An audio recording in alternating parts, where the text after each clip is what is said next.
compagnie de Guillaume Beauregard qui fait une prestation ce soir à la salle Les 4 Barils de Jonquière. Il vient nous parler de son premier album solo d'Étoiles de pluie et de cendres. Allô Guillaume, ça va bien? Allô, très bien, merci. Guillaume, je me demandais, ça fait 20 ans que tu es avec les Vulgaires Machins.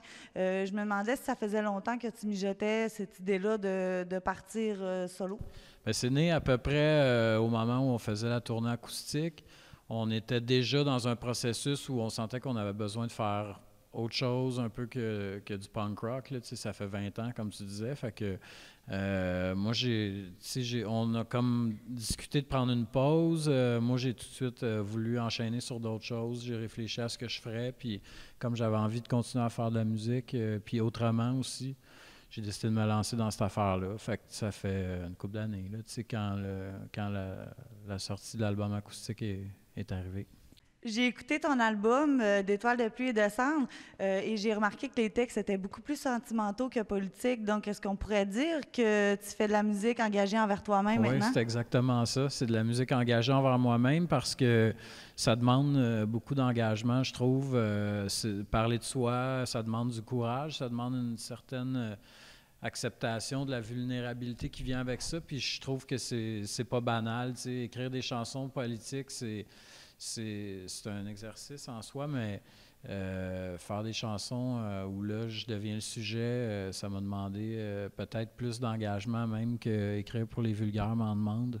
Je voulais savoir aussi quel a été le déclenchement, étant donné que tu faisais plus du punk avec les Vulgaires Machins, quel a été le déclenchement qui fait que tu es complètement à l'opposé de ce qu'on connaît de toi?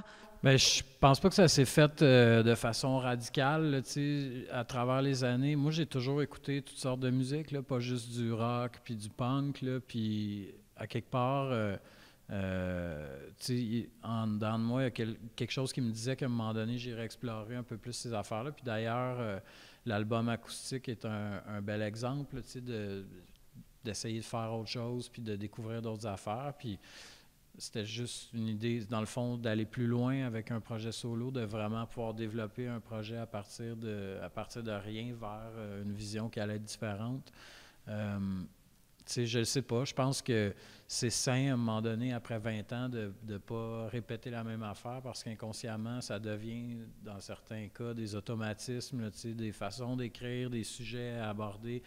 J'avais le feeling, à un moment donné, que je savais comment écrire une chanson de Vulgaire Machin, mais écrire une chanson de Guillaume Beauregard, je ne savais pas comment. Fait que c'est toute cette envie-là, quelque part, avec le temps qui est né, de ne pas me répéter, puis de ne pas me répéter musicalement non plus aussi. Puis, en parlant des Vulgaires Machins, on a vu sur les réseaux sociaux que vous aviez mis une photo d'un électrocardiogramme, que le cœur cesse de battre. Ouais. Donc, est-ce que c'est la fin des Vulgaires Machins ou c'est une Non, pause c'est pas la indéterminée? fin. On n'annoncera jamais de fin non plus. Je pense que c'est malhonnête aujourd'hui de... à moins qu'il y ait un accident puis qu'un membre d'un groupe trouve la mort, là, je trouve que ça n'a pas de sens d'annoncer la fin d'un groupe. On ne peut pas prévoir si on va avoir envie de refaire des shows dans 10-15 ans. Fait que pour nous, ça ne sera jamais la fin. Puis je pense qu'on va refaire de la musique. Là. Je pense qu'on va refaire des shows. J'en suis pas mal certain. C'est juste que là, on n'est pas trop bavard là-dessus parce que on ne sait pas quand, puis on veut se donner la liberté de vivre ce qu'on a à vivre, chacun de notre bord, sans se mettre une pression externe ou même par nous-mêmes de refaire quelque chose rapidement. Je ne vois pas du tout l'urgence. Je pense que c'est sain de prendre du recul puis de mieux définir quelle va être la suite à quelque part. Pour savoir tes prochains spectacles, si on veut aller te voir, si tu reviens dans le coin, est-ce que tu as un site Internet qu'on peut aller voir ça? Absolument, guillaumebeauregard.com. Partout, là, Facebook, Twitter, Instagram. Je suis très, très productif. Je mets toutes sortes de photos intéressantes.